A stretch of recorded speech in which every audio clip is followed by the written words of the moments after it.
yeah, like kind of a big epiphany moment for me. The decision to kind of come together and join forces. Mhm. Create the Avengers, as you said. Was we were at a family party, Oh, this is a good story. and Grandpop, says to me like, why don't you guys just make music together?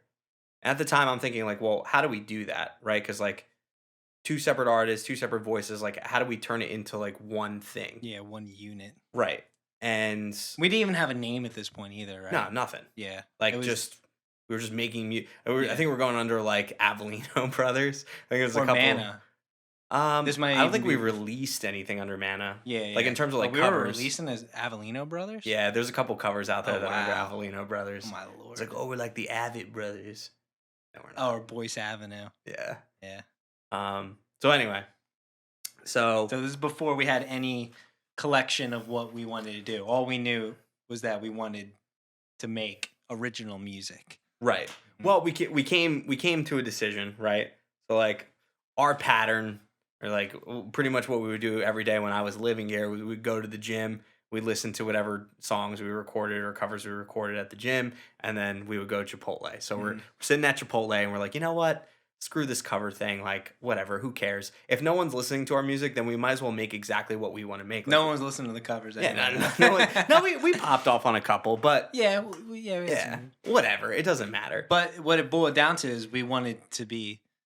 What it boiled down to is if nobody was listening, which you're right, most people weren't Yeah. listening, then like we should just create exactly what we wanted to. So like Mhm. we decided to create TKOMAD, Mhm. which we didn't know was TKOMAD at the time, but did we go home that same day and record music? That same day, and we recorded, I think, Nomad and Okay. As I Lay Me Down. Okay, Yeah. which is In the interesting. same day. We were just like, you know what? Actually, yeah, that we was went crazy. home and we just ripped for, I don't know, whatever, 7 hours. And we came up with both songs, which happened to be The two debatably the best ones, but the singles, Mhm. definitely the singles, and the ones that stuck the most with people, literally were just recorded in a day. in a day, In in a the day. same day that we decided, same okay, day, we're yeah. going to create original music now. Yeah. We gave ourselves the permission to The create, which is permission. crazy, right? Because like you can literally do whatever you want whenever you want. Yeah. But for some reason you feel like, oh, I need to put in like this amount of legwork to get Yeah. up to this point to be, now I'm To- allowed. Yeah. And then eventually we're like, there is no allowing, there is no permission. yeah, Like there's no sense of permission. Right. It's like the time is always now. the time is always now. Start, Right. Even if you don't know what you're doing, you'll figure it out along the way, which we came to learn. We came you to know? learn. So we decided, okay, we're gonna create this project. We don't know what it's called at this point, but the cool part of this is at this time we pretty much locked ourselves away for like a 3-month period. I remember my friends being like, "Where the hell are you? Mhm. Like, what are you doing? Like, why aren't you coming out? Like, why aren't you coming to Hoboken and partying?" Yeah. And I was like, me and Nick we decided that we're recording an album. My friends just know at this point. They knew.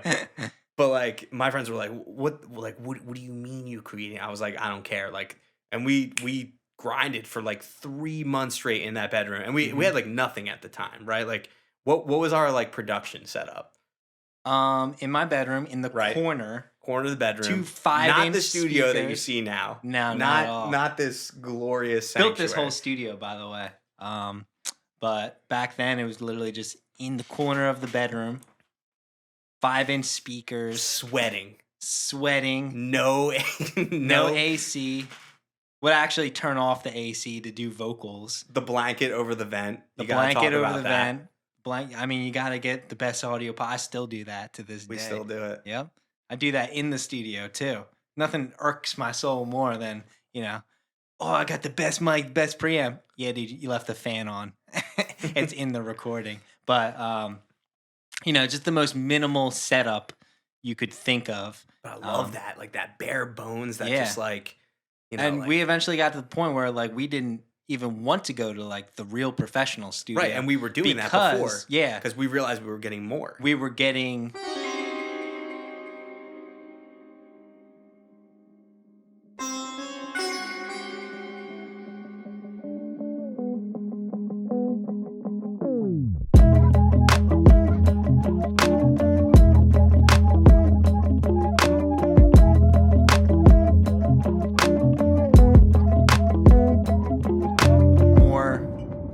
maybe not as good as content, but our creative Closer energy. to the vision. Yeah, closer to the vision, closer to the creative energy that we just wanted in our, our studio sessions, which we felt like we were lacking when we went to the studio, just because you're racing against time and all Right. these other factors.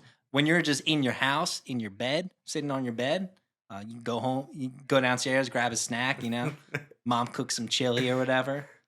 There's just a certain Go downstairs, yeah. eat. Yeah, come back to this. Thanks for dinner.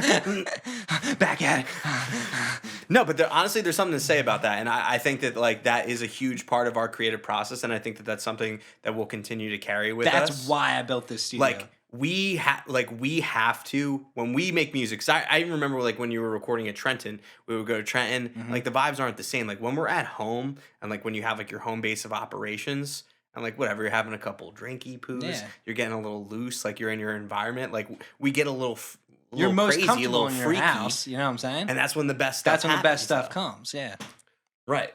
So anyway, so we're recording the album in the bedroom, bare bones operation, Mhm. no idea what we're doing, lock ourselves away, 3-month hiatus, and then we create this body of work that we end up calling TKOMAD, the Kingdom of Madness and Dreams.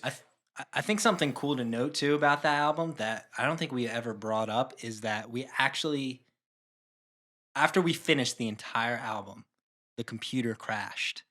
Do you Oh my remember God, this? I yes, don't think we ever do. brought this up. And we recorded this on Cubase. On by the Cubase, way. and this took whatever X amount of months.